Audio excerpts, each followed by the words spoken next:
মুসা নবী ওয়াজ করতেছে, রব্বানা রব্বানা রব্বানা। আল্লাহ কয় মুসা আজকে কাম হইব না। মুসা নবী কয় আল্লাহ গো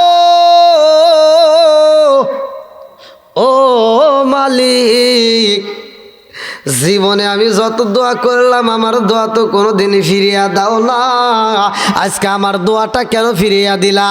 আল্লাহ কয় মুসা রে ও মুসা, আজকে তুমি যেই প্যান্ডেলের ভিতর ওয়াজ করলা, যেই প্যান্ডেলের ভিতর ওয়াজ করলা মুসা রে ও মুসা, ওই প্যান্ডেলের ভিতরে একজন পাপী বান্দা আছে, ওই প্যান্ডেলের ভিতরে একজন পাপী বান্দা আছে।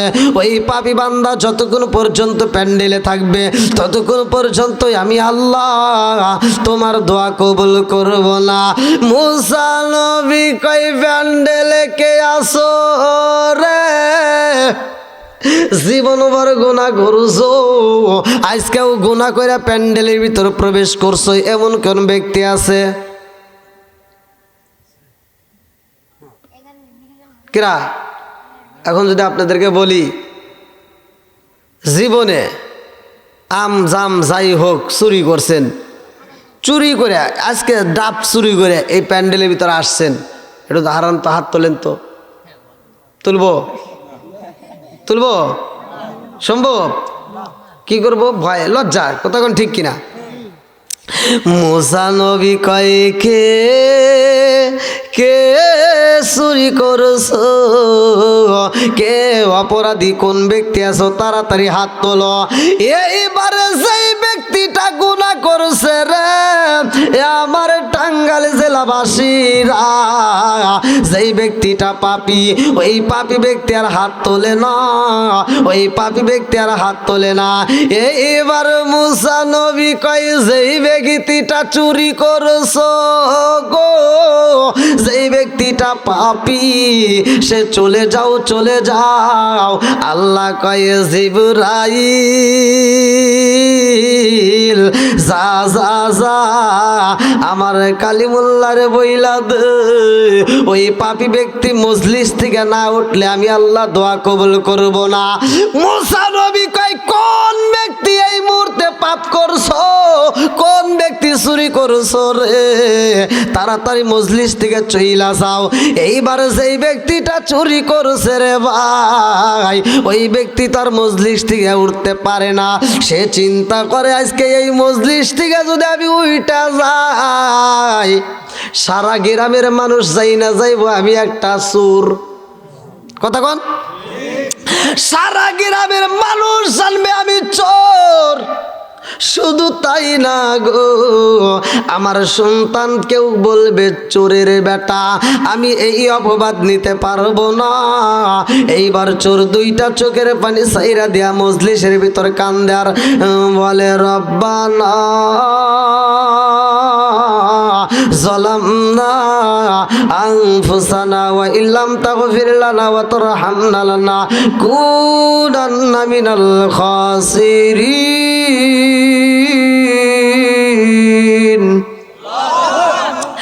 আরে এইবার চোর কান্দে আর তওবা শুরু কইরা দিছে রে ভাই।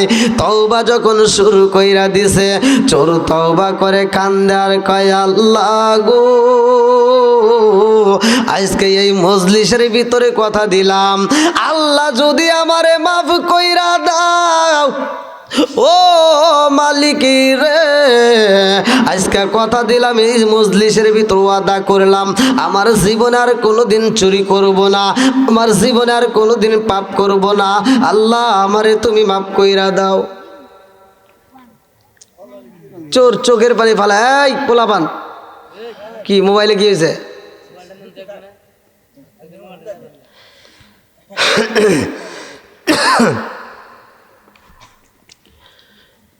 এবার চোর তওবা করতেছে। কি করতেছে?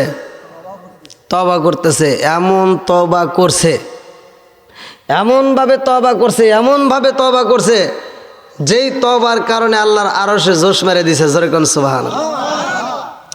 বন্ধুরা রে এইবার একটা মানুষ মজলিস থেকে বের হয় না। মুসা নবী কয়, কে চুরি করছো রে? তাড়াতাড়ি বের হও, তা না হইলে কিন্তু আমি এই মুহূর্তে আমার মালিকের কাছে আমি তার নাম ঠিকানা জানবো, কোন ব্যক্তিটা এই মুহূর্তে চুরি কইরা মজলিসের ভিতর বইছে। আমি আমার আল্লাহর কাছে তার নাম নেব, তার ঠিকানা নিয়ে গো আমি মুসা আজকের মজলিসে কিন্তু তারে শাস্তি দিব। এইবার চোরের জ্বালা বাড়ছে না কমছে? জোরে কোন। এইবার চোরে কান্দে আর কয়, আল্লাহ গো এতগুলো হাজার হাজার মানুষের ভিতরে আমারে চোর বানাইও না। আল্লাহ কথা দিলাম আমার জীবনে আর কোনোদিন চুরি করব না। আল্লাহ তুমি আমারে মাফ কইরা দাও। আরে চোর যখন তাওবা করে আর চোখের পানি পালায়া কান্দে, আমার আল্লাহ এইবার চোখের পানি কবুল করছে রে ভাই। আল্লাহ কয়, জিবরাইল যা যা যা আমার মুসারে বইলা দে, আমার মুসারে বইলা দে এইবার দোয়া করতে। এইবার জিবরাইল কয়, হুজুর গো হুজুর আপনি এইবার দোয়া করতে পারেন। মুসা নবী কয়, আমি দোয়া করব কেমনে রে? এই মজলিস থেকে তো একটা মানুষও ওঠে নাই, একটা মানুষও নড়াচড়া করে না। যেই ব্যক্তিটা অন্যায় করছে, অপরাধ করছে, সেই ব্যক্তি তো মজলিস থেকে বের হয় নাই।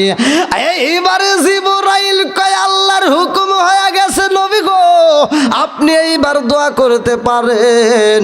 মুসা নবী কয়, আল্লাহ কেমনে হুকুম দিলে আমার বুঝে আসে না। আমি দোয়া করলাম আল্লাহ কবুল করে না।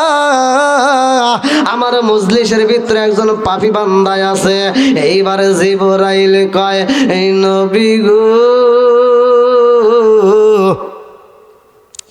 আল্লাহ বইলা দিছে যেই চোরের কারণে আপনার দোয়া কবুল হয় নাই, যেই চোরের কারণে আপনার দোয়া কবুল হয় নাই, যেই পাপী বান্দার কারণে আপনার দোয়া ফিরিয়া দেওয়া হয়েছে নবী গো, এখন আমার আল্লাহ অনুমতি দিয়ে দিছে, এখন আপনি মোনাজাত করবেন। ওই চোরের কারণে আমার আল্লাহ তাড়াতাড়ি আপনার দোয়া কবুল করবে। জোরে জোরে কন্যা সুবহানাল্লাহ। কি করছে? তওবা। জোরে কোন, একসাথে বলেন। তওবা করা ভালো না খারাপ? একসাথে বলেন। এবার তওবা যদি করতে হয় খাটি দিলে তওবা করতে হবে। আমরা তো তওবা সবাই বুঝি, হুজুররা তো প্রতিদিন মসজিদে বইলা দিতেছে তওবা করাই। এবার তওবা যে করলেন, কিন্তু তওবাটা কিভাবে করতে হবে এটাই তো আমরা বুঝলাম না। তওবাটা যে কিভাবে করতে হয় এটা তো আমরা বুঝলাম না। নামাজে গেলেন, নামাজও পড়লেন, ফজরের নামাজ পড়ে তসবিহ একটা হাতে নিয়ে সুবহানাল্লাহ সুবহানাল্লাহ জিকির করতে করতে এসে সুদের টাকা তোলে। এরকম লোক আছে না নাই? এই সত্য কথা বলবেন, আছে না নাই? আমি কিন্তু কারো বিরুদ্ধে কথা বলি না, আমার বিরুদ্ধে বলার টাইম নাই। আমার কথা হলো যেটা সমাজের ভিতর অন্যায় সেটা তুলে ধরতে হবে, এটা অন্যায়, এটা করা যাবে না। জোরে কোন কথা ঠিক কিনা? সমাজের ভিতরে এমনও কিছু লোক আছে জমিতে আল ছাড়তে যায় 3 জায়গায় বেকা করিয়া আর একজনের ক্ষেতের ভিতরে আদার ঢুকছে। সে মুসল্লি মসজিদে সামনের কাতারে যায়, কয় কাতার সোজা করো। আছে না নাই? আল করছে 4 দিকে বেকা, অথচ মসজিদে যায় কয় কাতার সোজা করো।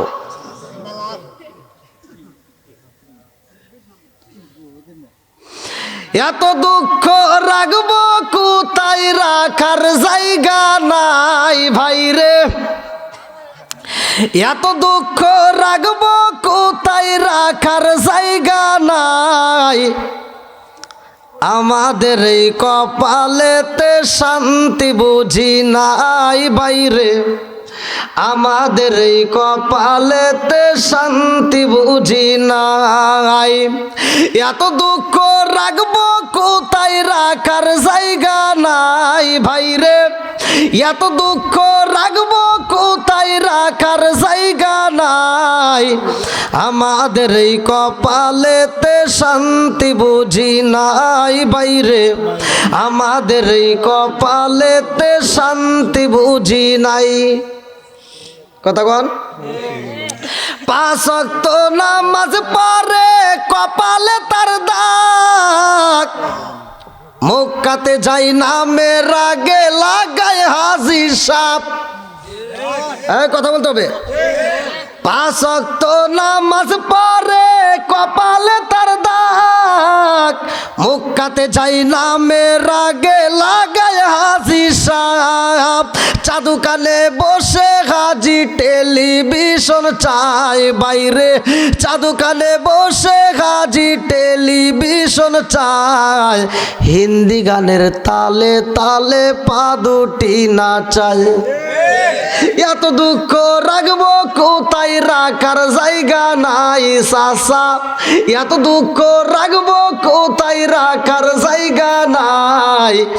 আমাদের এই কপালেতে শান্তি বুঝি নাই বাইরে, আমাদের এই কপালেতে শান্তি বুঝি নাই। সুদে ঘুষে জীবন কাটে করে দুর্নীতি, এমন লোক হয় যদি মসজিদের সভাপতি। সুদে ঘুষে জীবন কাটে করে দুর্নীতি, এমন লোক হয় যদি মসজিদের সভাপতি। উচিত কথা কইতে গেলে মোল্লার চাকরি নাই বাইরে, উচিত কথা কইতে গেলে মোল্লার চাকরি নাই। আমাদের এই কপালেতে শান্তি বুঝি নাই বাইরে, আমাদের এই কপালেতে শান্তি বুঝি নাই। রাগ করতেছেন আবার? কিছু কথা বলতেই হবে। সমাজের ভিতর যেগুলো অন্যায় এগুলো একটু বলতেই হবে। কথা কোন ঠিক কিনা? এমনও সমাজের ভিতর মাতবার আছে, এই মাতবার যারা বিচারক যারা, তাদেরকে আল্লাহ ভালোবাসে, আরশের নিচে তারা ছায়া পাবে যদি বিচারক সঠিক হইতে পারে। কিন্তু এখনকার বিচারক তো সঠিক নাই। বিচারক একটা চার কাছে বিক্রি হয়ে যায়, ইমান বিক্রি করে দেয়। দেখবেন বাপ ছেলের ভিতর দ্বন্দ্ব একটু লাগতেই পারে, আর ওই ছেলে যায়া চাষটালে বৈশা মাতবার রে কয়, মাতবার সাহেব একটা চা খান। মাতবার একটা চা খায়, ও কানে কানে কান পরা দেয়, মাতবার সাহেব আমার আব্বা আর আমার মা খালি আমার বইয়ের সাথে খালি কেনুর কেনুর করে। কি করতে হবো কা? ওই যে চা খাইছে না, কয় কি করতে হবো কা? এবার পর থেকে 100 টাকা দিয়ে কই পান খাইয়েন। তুই কি করবি এটা ক? আমার ভিন্ন করে দেন। ঠিক আছে। এবার সকালবেলা মাতবার চলে গেছে, এই আব্দুল্লাহর মা কই? ময় মুরব্বী হইছে, ও নামাজ কালাম পড়াবার দেখ খালি ঝগড়া করো না, তোমার ওই ছেলেকে আলাদা করে দাও। এবার কি করে দিছে? আলাদা করে দিছে। এরকম মাতবারদেরকে আজকে দুনিয়াতে ছাড় পাইতেছ, কিন্তু আখিরাতের ময়দানে তোমার জুতা দিয়ে বাইরেব। তোমার কাছে যখন বিচার দিছে, তোমার উচিত ছিল ওই সন্তানকে বোঝানোর, এই তোর মার ব্যাপারে বাপের ব্যাপারে আমার কাছে বিচার দিতে পারবি না। মা যেটা বলে বাপ যেটা বলে সেটাই সত্য। আর বাপ মায়ের কষ্ট দিবি এমন কোনো বিচার আমি করতে পারবো?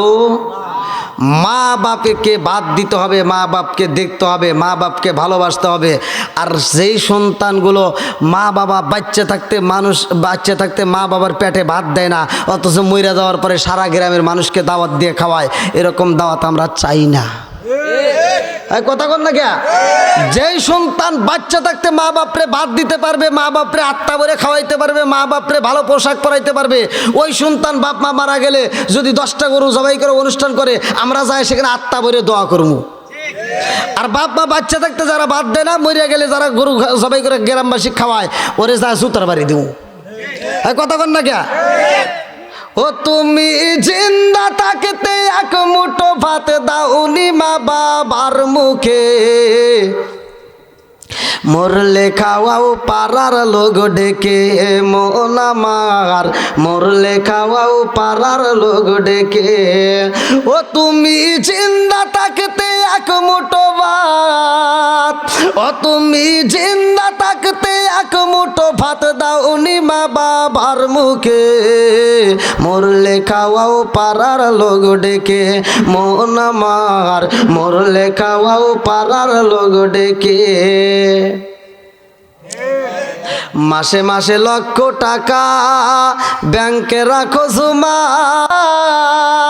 ও তোমার বউয়ের হাতে সোনার বালা দিন কাটে তার কত সুখে, মরলে খাওয়াও পাড়ার লোক ডেকে মন আমার, মরলে খাওয়াও পাড়ার লোক ডেকে।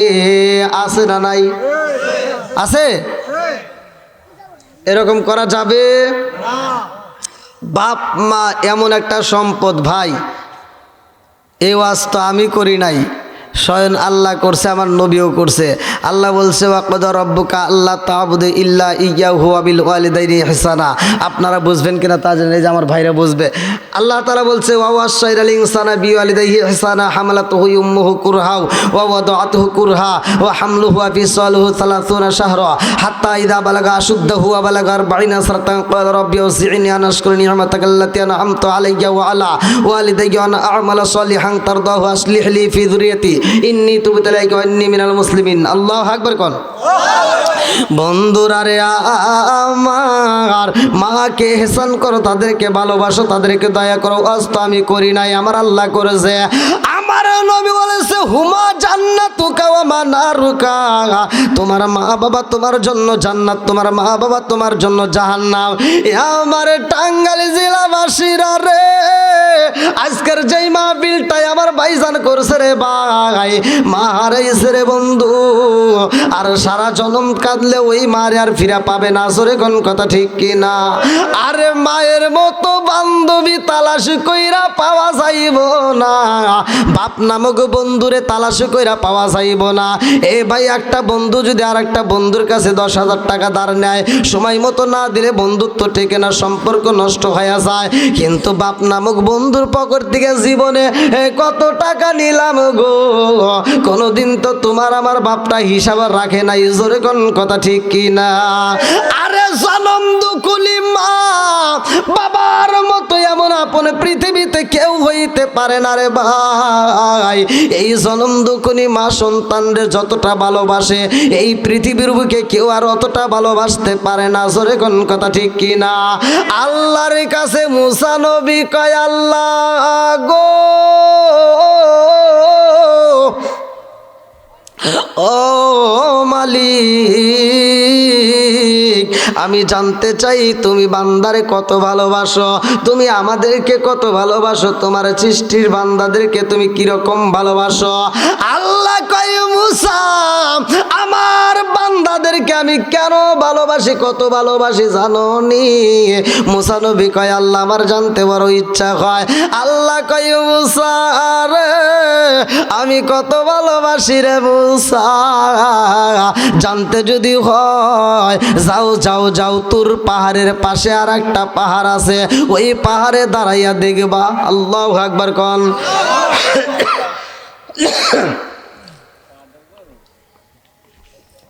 তোর পাহাড়ের পাশে, তার পাশে আর একটা পাহাড়, মুসা নবী সেইখানে গেছে আমার আল্লাহর হুকুমে। কার হুকুমে?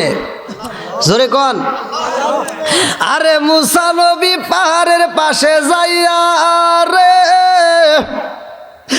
আমার টাঙ্গাইল জেলাবাসীরা লক্ষ্য করে শুনবা, মুসা নবী যাইয়া দেখে একটা যুবক, যেই যুবকের হাতে রয়েছে একটা কলিজা।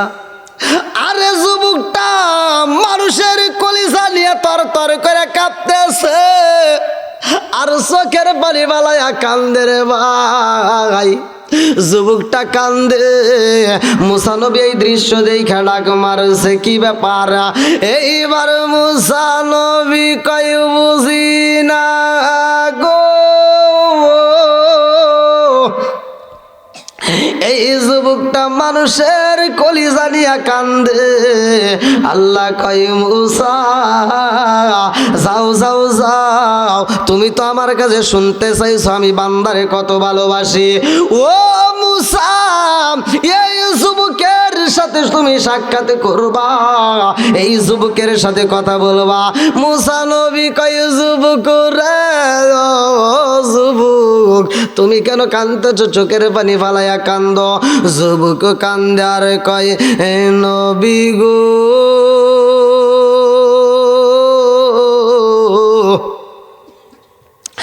আমার মতোই অপরাধী বুঝি এই জমিনের ভিতরে একটাও নাই।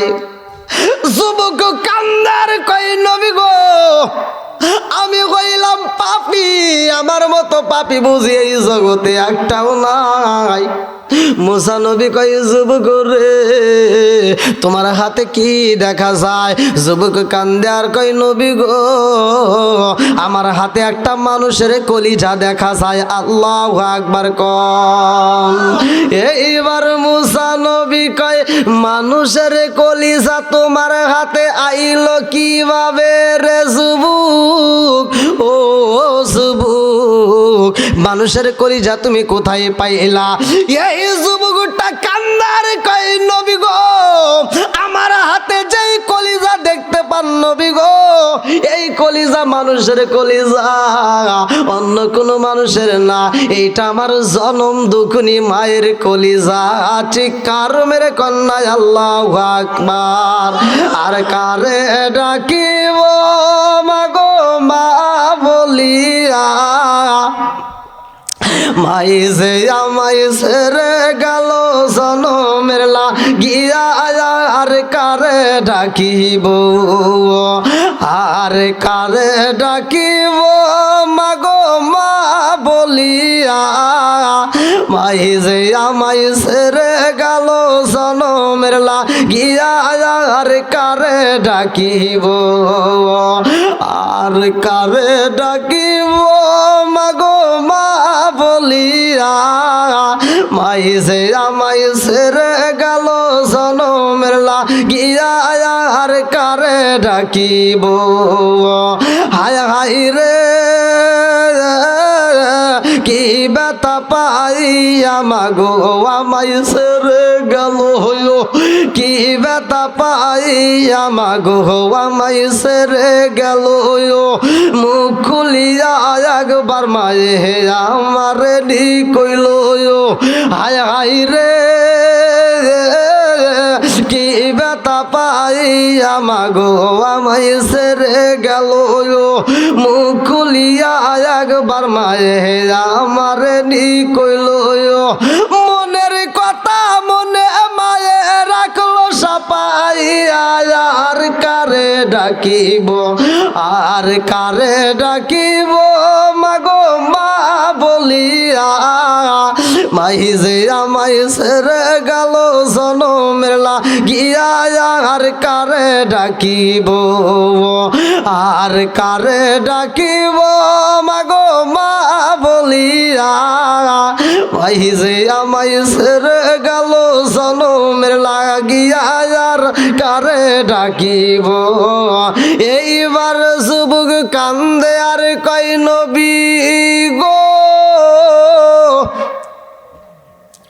এই কলিজায় আমার জনম দুঃখনি মার কলিজা। মুসা নবী কয় তোমার মায়ের কলিজা তোমার হাতে কেমনে আইলো? ও যুবক, মায়ের কলিজা তুমি কোথায় পাইলা? যুবক কান্দার কয় নবী গো, আমি হইলাম কপাল পোড়া, আমার এই হাত দিয়া আমি জনম দুকুনি মায়ের জবাই কইরা আমার জনম দুকুনি মায়ের কলিজাটা কাটতে নিছি। হুজুর, আমি একটা মেয়েরে ভালোবাসতাম হুজুর, ওই মেয়েটারে আমি এত পছন্দ করতাম, ওই মেয়েটার প্রেমে আমি পাগল হইয়া ওই মেয়েটাকে বললাম আমি তোমারে ভালোবাসি। ওই মেয়েটা কয় যুবক রে, আমারে ভালোবাসলে হইব না, পরীক্ষা করতে হইব। বলে আমারে তুমি যেই পরীক্ষা দাও না কেন আমি পাশ করব। হুজুর গো, ওই মেয়েটাকে আমি বললাম আমি তোমারে ভালোবাসি। এই যুবতী মেয়ে বলছে, যুবক রে, আমারে যদি পাইতে হয় পরীক্ষা দিতে হইব। আমি বললাম কি পরীক্ষা চাও? এই যুবতী মেয়েটা বলেছিল, যুবক রে, আমারে যদি কাছে পাইতে হয়, ও যুবক, আমারে কত ভালোবাসো আমি জানতে পারি, আমি কি পরীক্ষা করতে পারি? বলে হ্যাঁ পারো। বলছিল, যুবক রে, আমারে যদি কাছে পাইতে হয় তোমার জনম দুঃখনি মায়ের জবাই করতে হইব। তোমার জনম দুঃখনি মায়ের জবাই কইরা তোমার মায়ের কলিজা যদি আমাকে গিফট করতে পারো রে যুবক, আমি কথা দেব আমি তোমারে ভালোবাসবো। এইবার যুবকটা কান্দে আর কই, নবী গো, আমি মেয়েটার প্রেমে পাগল হইয়া আমি বলছিলাম আমার মায়ের কলিজা তোমাকে গিফট করব। আমি দৌড়াইয়া জনম দুঃখনি মায়ের কাছে যাইয়া দাঁড়াইলাম, মা গো, টাকার প্রয়োজন, টাকা আসেনি। আমার মা পরনে একটা ভালো শাড়ি নাই হুজুর, আমার মায়ের বরণের কাপড়টা পর্যন্ত জিরা গো হুজুর, আমার জনম দুঃখিনী মায়ের পেটে খাউন নাই, অথচ আমারে না খাওয়াই আমার মা ঘুমাইতে পারে না। হুজুর গো, যত রাতি হোক না কেন আমার মা আমারে খাওয়ায়, নিজে না খাইয়া আমারে খাওয়াইছে, আমারে ভালো পোশাক পরাইয়া আমার মা খারাপ পোশাক পরতো হুজুর।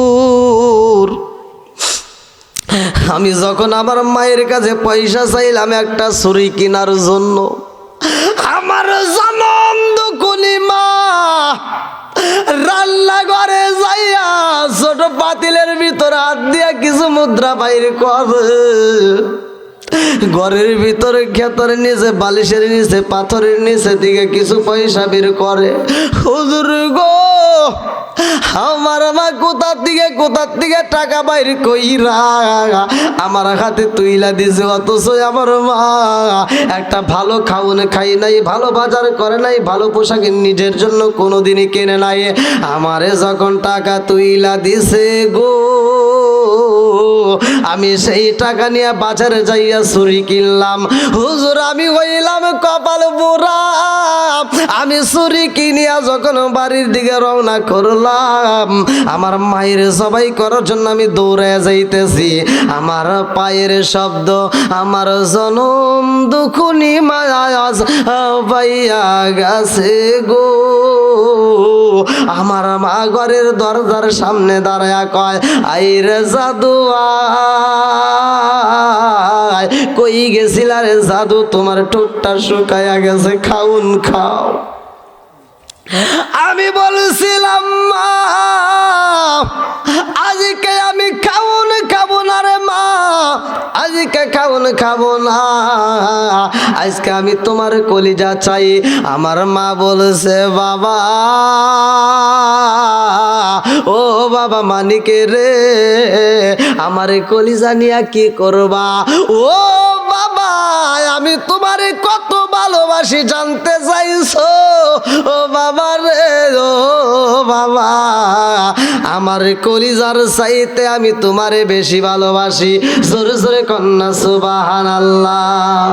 আরে কার কাছে বলিব দুঃখ, আমি কার কাছে বলিব দুঃখ, দরদি মিলে না, ওই আমি কই না মনের কথা, কই না আমি, কই না মনের কথা, কই না। কার কাছে বলিব দুঃখ, আমি কার কাছে বলিব দুঃখ, দরদি মিলে না, ওই আমি কই না মনের কথা, কই না আমি, কই না মনের কথা, কই না। যার কাছে বলিব দুঃখ, আমি যার কাছে বলিব দুঃখ, সে তো ময়ো মদিনা, ওই আমি কই না মনের কথা কই না, আমি কই না মনের কথা কই না, চিৎকার মেরে কন্যা আল্লাহু আকবার। কুয়াশা পড়তেছে তাই না?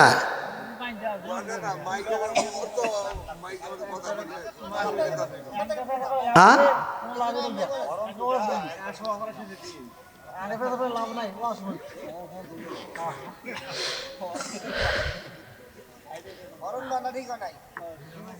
না, এটা তো বাড়ির প্রোগ্রাম। আমি তো বেশিরভাগ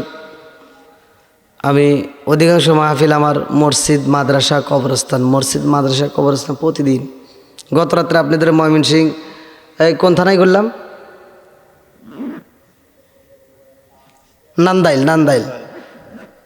নান্দাইলে করছি।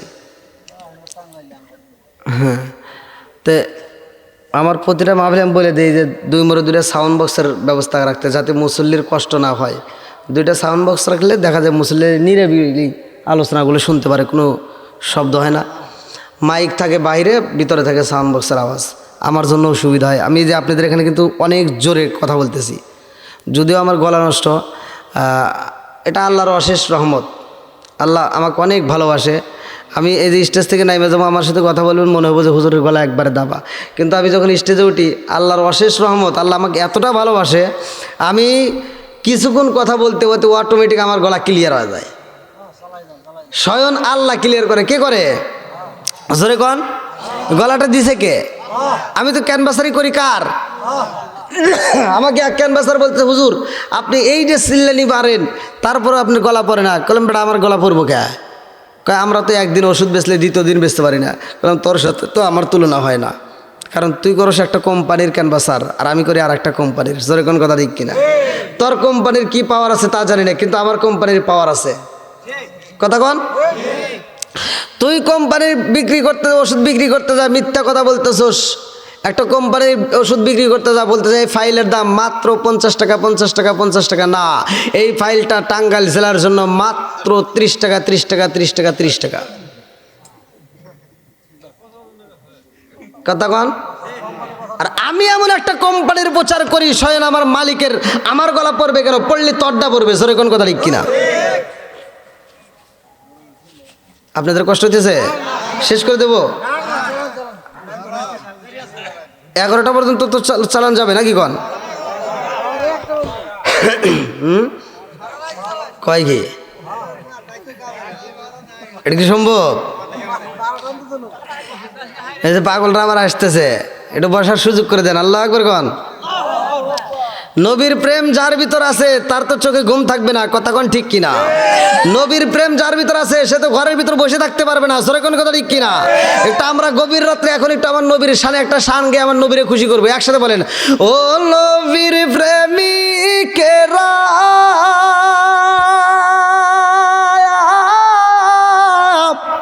আরে দিশাগারা মরণের ভয় করে না প্রেম তো বলেন মরে না, বলেন প্রেম তো। একসাথে টান দেন, ও নবীর প্রেমিকেরা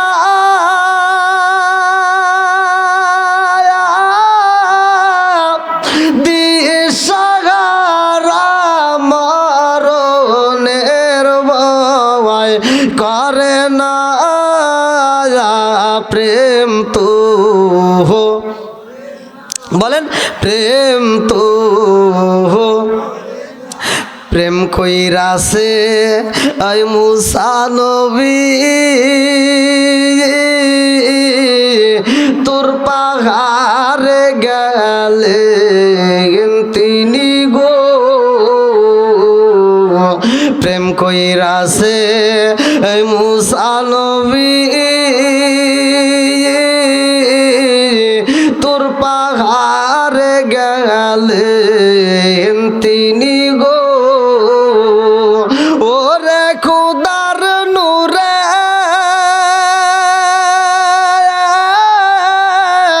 পাহাড় জালে জলে না প্রেম তো ও নবীর প্রেমিকেরা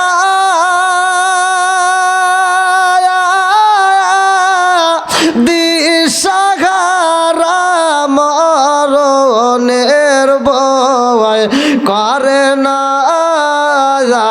প্রেম তো আল্লাহ আকবার কোন ওয়াজ করতেছে আল্লাহ বান্দারে কত ভালোবাসে কতক্ষণ ঠিক কিনা আল্লাহ বান্দারে ভালোবাসে কি বাসে না জোরে কোন বাসে এর প্রমাণ দিচ্ছি মুসা নবী কয়ে ওই নাফরমান করছস কি এইবার যুবক খান্দার কয় নবী গো আমি একটা লম্বা ছুরি বানাইয়া আমার মায়ের সামনে ছুরিটা ধইরা বলেছিলাম মা গো আমি তোমার কলিজা চাই আমার মা বলেছে ও বাবা আমার কলিজা দিয়া কি করবা ও মানিকি রে আমি জনম দুখনি মা আমার কলিজার চাইতে আমি তোমারে বেশি ভালোবাসি জোরে জোরে কন্যা সুবহানাল্লাহ আরে মায়ের ভালোবাসে সন্তানও ভালোবাসে মাও সন্তানরে ভালোবাসে আর এই নাফরমান একটা মেয়ের কারণে জনম দুঃখী মায়ের জবাই করার জন্য রেডি হয়ে যায় বলে মা গো আমি তোমার কলিজা চাই এই বইলা জনম দুঃখী মায়ের যখন জমিনের ভিতরে ফালাইয়া দিছে আরে মা একটা চিৎকার মাইরা দিছে বাবা মানিকি রে ও বাবা আমার জমিনের ভিতরে ফালাইয়া দিছস রে বাবা একটু তাকায়া দেখ আমার হাতটা কিন্তু ভাঙ্গা গেছে রে বাবা আমার পাটা ভাঙ্গা গেছে ও মানিকি রে এই হাত দিয়ে আমি তোরে কত তেল মালিশ করে দিলাম তোর হাতটাই আমি মালিশ করে দিলাম পাটা মালিশ করে দিলাম এই হাত দিয়ে তোরে কত খাউন খাওয়াইলাম ও বাবা রে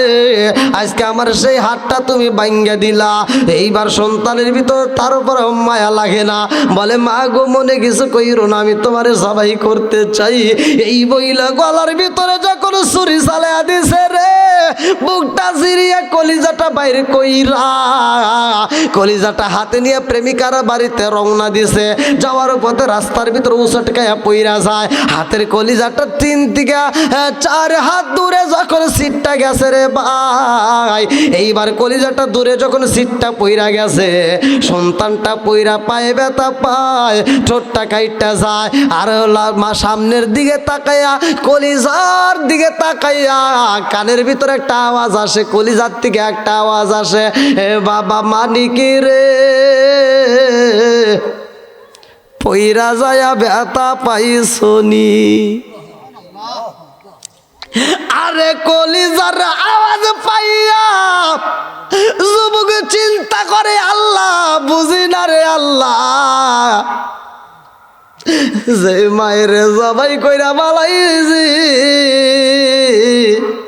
অথচ কলিজার ভিতর দিকে আওয়াজ আসে আমি ব্যথা পাইছি নি আমি সেই মায়ের কেমনে জবাই করলাম আমার মতো পুরা কপাল বুঝি এই জগতে একটাও নাই আমার এমন কোনো বান্ধব নাই কার কাছে রে প্রাণ জোড়াই আমার এমন কোনো বান্ধব নাই কার কাছে রে প্রাণ জোড়াই যে মায়া মাই ভালোবাসে তারে গিয়া কোথায় পাই কার কাছে রে প্রাণ জোড়াই আমার এমন কোনো বান্ধব নাই কার কাছে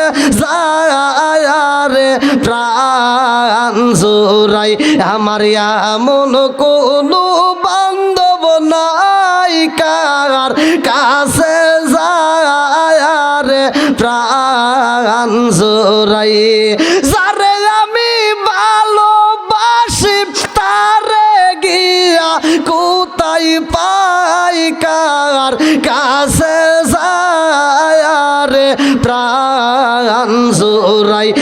আমার এমন কোনো বান্ধব নাই কার কাছে যায় রে প্রাণ জোড়াই চিৎকার মেরে কন্যায় আল্লাহু আকবার। আরে মুসা নবী কান্দে আর কয় আল্লাহ, এই না পারমান সন্তানের মুখটাই আমি দেখতে চাই না, অথচ তার সাথে আমারে কেন কথা বলাইলা? আল্লাহ কয় মুসা তুমি জানতে চাইছো আমি আমার বান্দারে কত ভালোবাসি। ও মুসা আমার বান্দারে আমি কত ভালোবাসি জানো নি?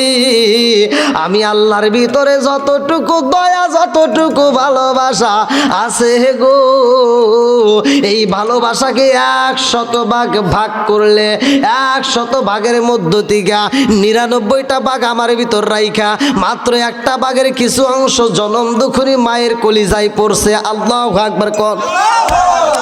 কিছু অংশ একটা অংশের ভিতর কিছু ভালোবাসায় আসমানে পড়ছে গো, কিছু জমিনে পড়ছে, কিছু পশু পাখির মধ্যে পড়ছে। আজকে দেখো তাকায় দেখে এই জন্য মহাজননী পশু মা এরাও সন্তানের জন্য মায়া করে। সরে কোন কথা ঠিক কিনা? আরে সূরা বাকারা তো আপনারা পড়েছেন, বাকারা শব্দের অর্থ গাবি। এ বাজান রে যখন গাবিগুলো আপনারা গরুটা আপনার ঘরের ভিতর বন্দি করেন, এ আমার মুরব্বী বাবারা ভালো করে শুই না নাও, যেই বাচ্চাটার রয়ে গেছে বাচ্চাটার বয়স মাত্র 2 মাস 3 মাস হয়েছে, এই বাচ্চাটাকে আপনি গলায় রশি মাইরা জনম দুঃখিনী মায়ের থেকে আলাদা কইরা আপনি রাইখা দিলেন ঘরের ভিতরে। গভীর রাত্রে বাচ্চাটা পেটের ক্ষুধা সহ্য করতে পারে না, এই গরুর বাচ্চাটা কান্দে আর কয় মা গো পেটের ক্ষুধা সইতে পারি না, একটু দুধ দাও। এইবার মা জননী দুধ দিতে পারে না, মায়ের গলায় একটা রশি বাচ্চার গলায় আর এক রশি। হ্যাঁ বোঝেন নাই? আপনাদের এলাকায় গরু নাই? বুঝতেছেন কি আমার কথা? মায়ের গলায় একটা রশি মাইরা দূরে রাখছো আর বাচ্চার গলায় রশি মাইরা দূরে মাইরা দিছো। হে মুরব্বী বাবারা, গরু কথা বলে, গভীর রাত্রে বাচ্চা কান্দে আর কয় মা দুধ দাও, সহ্য করতে পারি না। মা গাভীটা কয়ে বাবা কান্দিস না, তোমারে দুধ দেব এমন কোনো কায়দায় আমার কাছে নাই। এ আমার বাবারে ভালো করে শুই না, গরুর কথা আমার আল্লাহ কোরআনের ভিতর বলেছে। এইবারে গাভী মা কান্দার কয় বাবা কান্দিস না, সকাল বেলায় আমার মুনিবে আমার কাছ থেকে দুধ নিবে, আমার কাছ থেকে দুধ নেওয়ার পরে আমি কিছুটুকু দুধ তোর জন্য আমি রাইখা দেবো। জোরে কন্যা সুবহানাল্লাহ। আরে সকালে বেলা যখন আপনি এই গরুটা পানাইলেন, 1 ফোঁটা দুধ আপনি রাখতে পারেন না, কাচ্চা কাচ্চা বের করে পালাইলেন। এইবার বাচ্চাটাকে সাইরা দিছে বাইরে, দুধ নাই।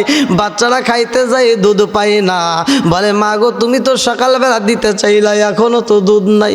মা কান্দার কয় বাবা রাগ করিস না,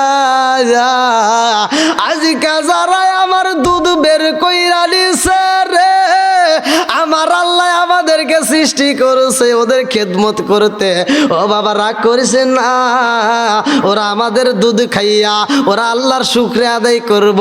ও বাবা জানো শুনি, এই দুধ খাইয়া ওরা শুকরিয়া আদায় করবে, আমার আল্লাহ খুশি হইব। আরে আমার 1 ফোঁটা দুধ যারা খাইয়া আল্লাহর শুকরিয়া আদায় করবে না, আমি গাবি মা 1 ফোঁটা দুধের দাবি ছাড়ব না। আরে ভাই আমরা দুধ পান করতেছি, এই দুধটা খায়া যারা আল্লাহর শুকরিয়া আদায় করবা না, এই গাবি কিন্তু 1 ফোঁটা দুধের দাবি ছাড়বে না। কথা কোন ঠিক কিনা? কোনে পালাইবেন? পালানোর মতো জায়গা থাকবে না। বন্ধুরা রে আমার, এইবার মুসা নবীরে আল্লাহ জানায়া দেয় নবী গো, ও নবী গো,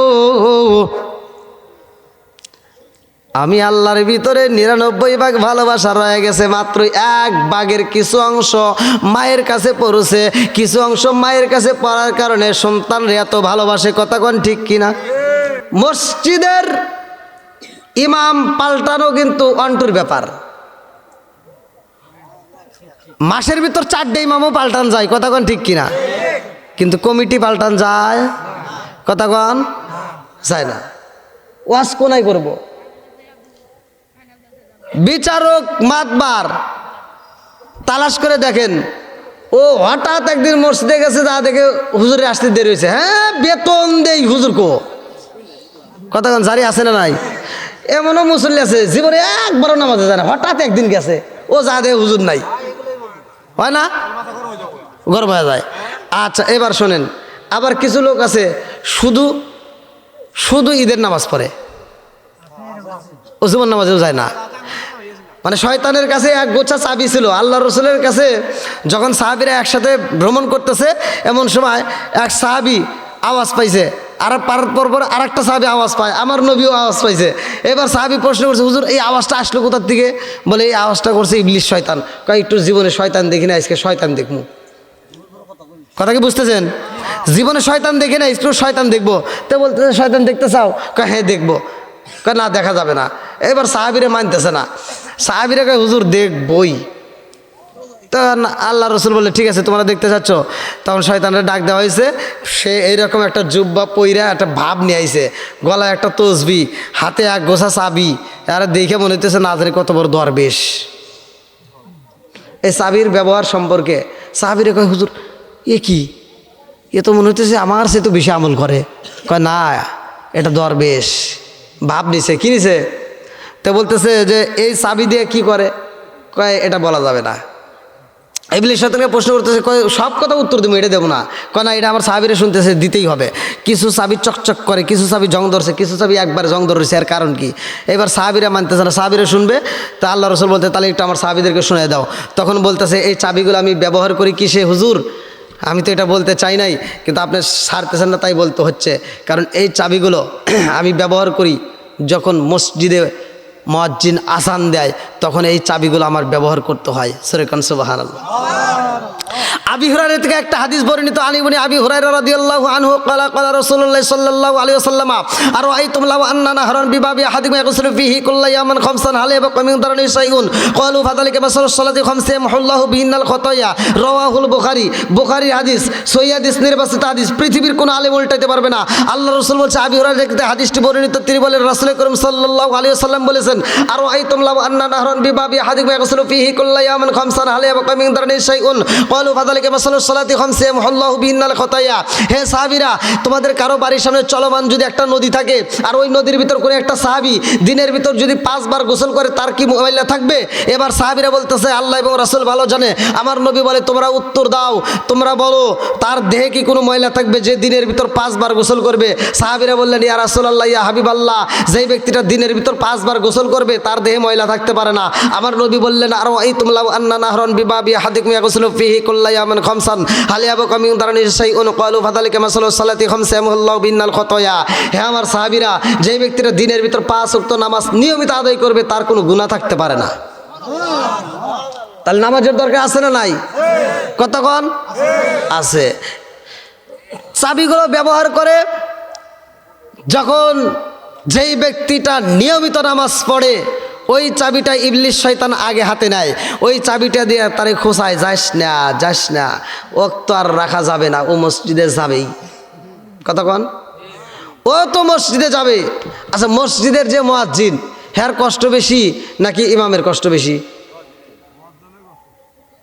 আর কিছু লোক কথা কয় না কে? আরে বিয়ে পড়াইবার গেছি, মেয়েদেরকে বিয়ে পড়াইতে গেলে কবুল কইতে হাই রে দেরি করে, কয় চিমটি দিলে, তারপরে পিছন থেকে একজন চিমটি দিলে তখন কবুল কয়। আমি কি কবুল না কষ আবুল ক, তাও তাড়াতাড়ি ক। আপনারা আওয়াজ না দেন ভাই, তাহলে ওয়াজ করবো করে কোন? তো আপনারা কি আমার কথা বুঝতেছেন? কথা বোঝা যায়? আমি তো একটা বিষয় নিয়েছিলাম, তবার বিষয় নিয়েছি না? তবা করলে কি কয়? গুনাহ মাফ হয়। কতক্ষণ? তবা করার দরকার আছে না নাই? এই যে এখান থেকে আপনাদেরকে আমি একটা আমল দিয়ে যাবো, সূরা আল ফুরকানের 70 নম্বর আয়াতটা আপনারা বিশ্বাস করে এখন তবা করবেন, জায়গায় আপনার গুনাহ মাফ হবে। জিনা কইরা বাচ্চা পেটে আইছে, সেই বাচ্চা ভূমিষ্ঠ হয়েছে, সেই বাচ্চারাও হত্যা করছে, তাবারানী কিতাবের ভিতরে উল্লেখ করা হয়। এই আয়াতের তাফসীর আমি নিজে পড়ছি, এই যে মোবাইলের ভিতরে রেখে দিছি। তার গুনাহ আল্লাহ মাফ করছে, এই আয়াতের ভিতরে আসছে। তাহলে আপনাদেরকে আমি বলতেছি এখান থেকে আপনারা, তবে তবা করলে এমন তবা করতে হবে খাঁটি দিলে। এই তবা করবেন কি দিলে? খাটি দিলে তওবা করে এখন তওবা করতেছেন যে আর সুদ খাবো না, ফজরের নামাজ পড়ে আবার সুদের টিয়া তুলবে যাবেন, ওই তওবা কামাবো না। ওর সাথে ভালো তওবা করে বিড়াল। বিড়াল চেনেন? বিড়াল দেখবেন, বিড়াল ওই মাছ চুরি করে খায়। এক মহিলা মাছ রান্না করছে, সুন্দর করে মাছ রান্না করে দিয়ে দিছে, বিড়াল এইবার যা ভাবে যায় মাছটা খায় ফেলাইছে। এবার মহিলা চিন্তা করতেছে আমার স্বামীটা কাজ করে গেছে, অটো চালাইতেছে, বাট কাটতেছে, ভ্যান চালাইতেছে, আবার এই কাজ করে এসে যদি তরকারি না পায় তাহলে তো আমার বাটাম খুলিয়া লাগবে। দৌড়ায় আর একবার থেকে তরকারি আলত করে এনে স্বামীরা খাওয়াইছে। আর স্বামী করতেছে রে মাছ কিনে দিলাম, মাছ কই? মনে কিছু কইরো না, বিড়ালে খায়া পালাইছে। কয় তুই কি করছস রে? এবার কিছু উদানি ফাদানি কিছু দিছে। এবার মহিলার রাগ টাগ কইরে অস্থির হয়ে গেছে, কালকে বিড়াল সব বানাইছে, বিড়াল কালকে আসুক, ওর খবর করে আলাম। পরের দিন মাছ রান দেয়া এইবার টেবিলের উপর রেখে দিছে। বিড়াল তো যে গতকালকে খাওয়া গেছে, লোভে লোভে আজকে আসতেছে, মোছে তেল দিয়ে আসতেছে, ভাব নিতে নিতে আসতেছে। এবার মহিলা আবার মাছ রান্না করিয়া লাঠি একটা হাতে নিয়ে দরজার সিবির পাশে দাঁড়ায় রয়েছে, দরজার ওতে আজকে সব বানাইছে, বিড়াল আসুক। তো বিড়াল আসতেছে, মহিলা এবার লাঠিটা হাতে নিয়ে যখন বিড়াল মাথাটা ঢুকাইছে, ও আর মাথায় মারে না, লেসাই মারে না, ডাইরেক্ট পিঠের উপরে মারছে। বিড়াল ক্যাক করে এক দৌড় দিয়ে হাসপাতালে দৌড় দিছে। আর হাসপাতাল আবার মাছ আর তলে, খাটের তলে, কথা বোঝেন নাই? বিড়াল এক মার দিলে কি করে? গোড়াগুড়ি করে। তো এবার খাটের তলে যায়া তওবা করতেছে, রব্বানা আফরিজা আলাইনা, আল্লাহ এই জীবনে আর ভুল করতাম না। বিড়াল কি করতেছে? তওবা করতেছে, কথা বোঝেন নাই? তওবা করতেছে, আল্লাহ মাফ করে দাও, আর ভুল করতাম না। এবার কয়েকটা গোড় দিয়া দেখা গেছে ঠিক হয়ে গেছে। কয়েকটা গোড় দিয়ে তখন দেখেছে কে একটু বাপ নাইছে, হ্যাঁ।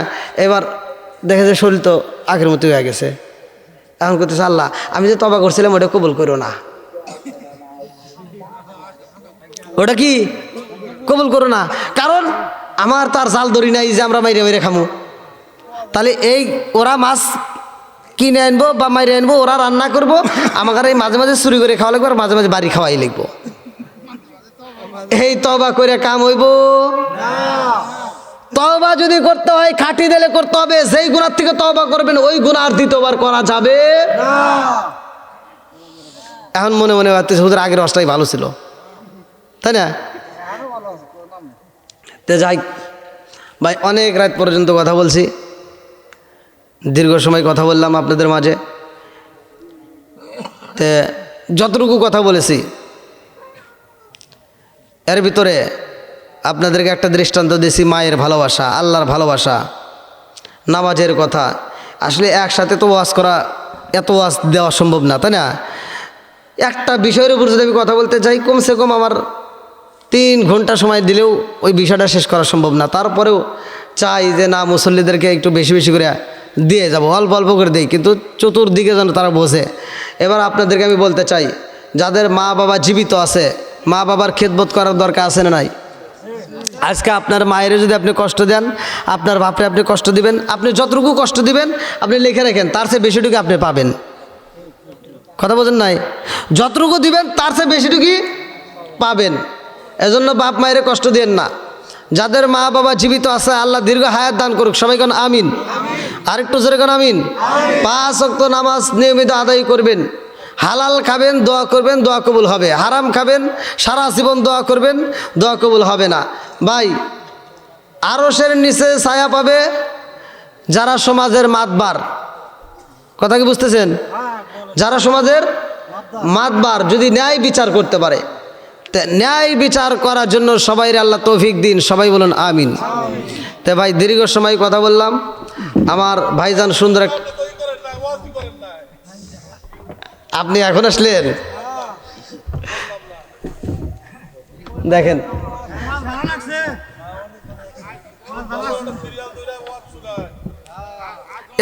এত রাত পর্যন্ত ওয়াজ